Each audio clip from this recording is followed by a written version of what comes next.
तो उत्तर प्रदेश में लेखपाल भर्ती का मामला जो कि अब हाई कोर्ट में पहुंच चुका है, उस पर जब तक कोई फाइनल डिसीजन नहीं आता है तब तक ना तो उसका रिजल्ट जारी होगा और ना ही ये प्रक्रिया आगे बढ़ेगी। इसी बीच एक बड़ी खबर और भी निकल के आ रही है कि पटवारी भर्ती, पटवारी लेखपाल को ही कहते हैं, तो लेखपाल भर्ती का पेपर लीक और परीक्षा निरस्त। तो ये जो खबर आ रही है ये कहाँ से आ रही है फ्रेंड्स? अगर आप देखेंगे तो उत्तराखंड में 8 जनवरी को पटवारी भर्ती का पेपर जो हुआ था वो पेपर भी लीक हो गया। लोक सेवा आयोग के एक अधिकारी ने ही पेपर लीक कराया और एसटीएफ ने आयोग के अनुभाग अधिकारी, उसकी पत्नी समेत 5 आरोपियों को गिरफ्तार भी किया है। 2 की तलाश जारी है।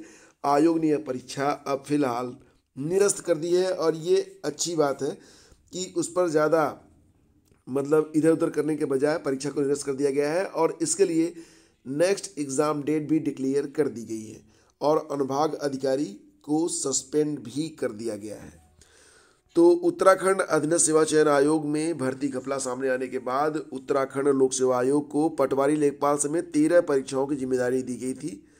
जैसे कि यूपी में यूपी ट्रिपल एससी और यूपीपीएससी है, उसी प्रकार से यूके जो ट्रिपल एससी है, जब उसके द्वारा परीक्षाओं का बोझ नहीं संभला तो उससे परीक्षाओं को लेकर यूकेपीएससी को दिया गया, लेकिन वो करप्शन है ना, वो हर जगह अपना पांव पसारे हुए है। फिलहाल यूकेपीएससी के द्वारा जो लेखपाल भर्ती परीक्षा करवाई गई उसका पेपर भी लीक हो गया। एसटीएफ के एसएसपी आयुष अग्रवाल ने दून में गुरुवार को खुलासा करते हुए बताया कि हरिद्वार स्थित उत्तराखंड लोक सेवा आयोग ने 8 जनवरी को पटवारी लेखपाल भर्ती परीक्षा कराई। पेपर लीक होने की शिकायत मिली। जांच में पता चला कि कई लोग इसमें पकड़े गए हैं। बाकी बहुत ज़्यादा डिटेल में जाने की जरूरत नहीं है। साक्ष्य मिला और उसके बाद ये डिक्लेरेंस कर दिया गया कि परीक्षा जो है वो पेपर लीक हुआ है और परीक्षा को रद्द किया गया है।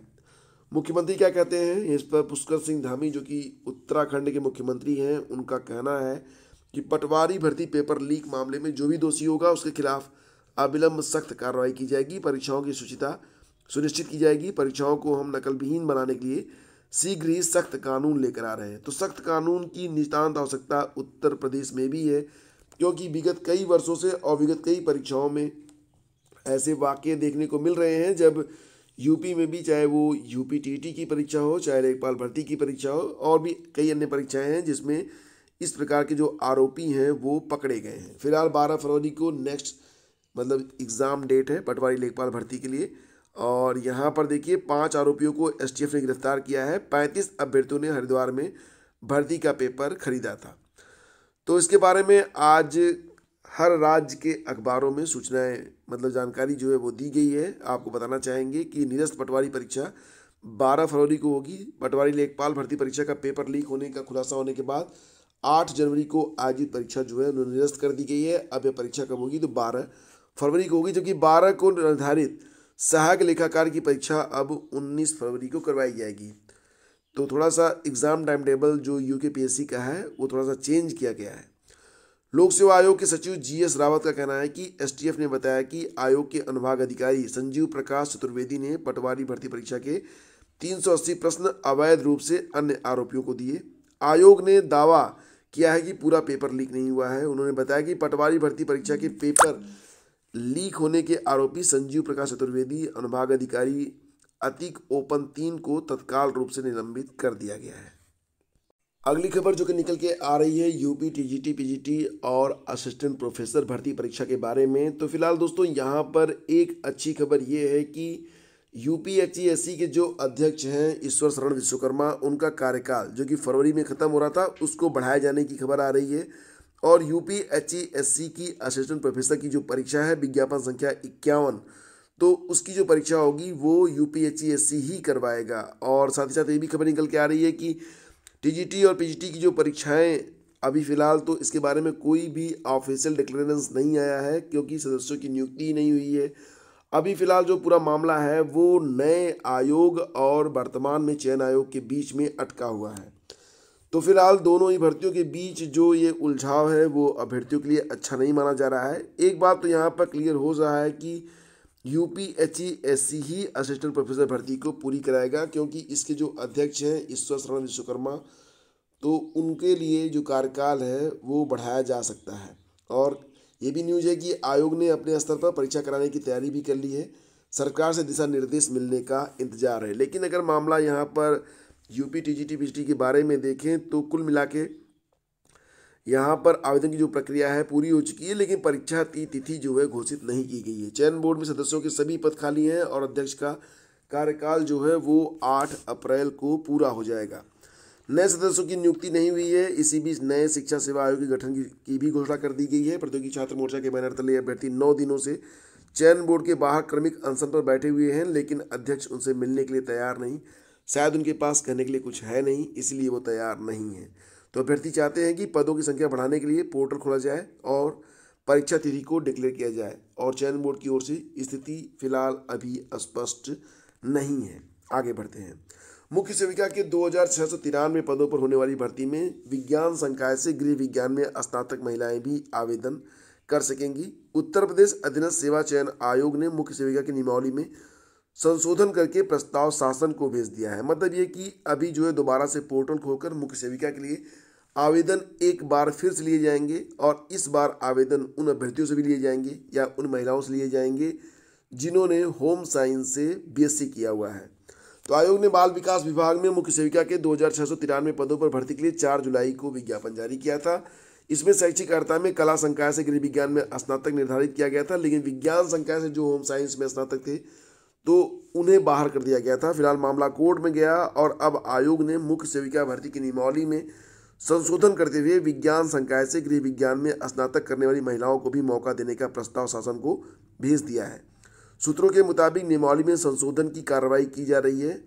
इसे कैबिनेट की मंजूरी जल्दी मिल सकती है। इसके बाद फिर मुख्य सेविका के लिए जो शॉर्ट लिस्टिंग का काम होगा, फिर एग्ज़ाम डेट, मतलब मिला जुला के आप ये समझिए कि जनवरी, फिर फरवरी के बाद बोर्ड की परीक्षाएं जो कि होली से पहले ख़त्म हो रही हैं, तो मार्च से पहले तो परीक्षा नहीं हो रही है, इसके बाद ही डेट जाएगी। ठीक है, तो 15 मार्च के बाद ही मान के लिए कि मुख्य सेविका की परीक्षा हो सकती है। बात करते हैं बीएड वर्सेस डीएलएड के बारे में। सुप्रीम कोर्ट में फाइनल हियरिंग चल रही है और फिलहाल 3 दिनों तक इस पर जोरदार बहस हुई है। सभी पक्षों के द्वारा बीएड के पक्ष में और डीएलएड के पक्ष में अपनी अपनी बात रखी गई है, और अगले सप्ताह शुक्रवार तक इसका फाइनल सबमिशन करने के बाद फिर सुप्रीम कोर्ट के द्वारा ऑर्डर रिजर्व किया जाएगा। मतलब ये है कि अभी जो है फाइनल सबमिशन के लिए 1 सप्ताह का समय दिया गया है।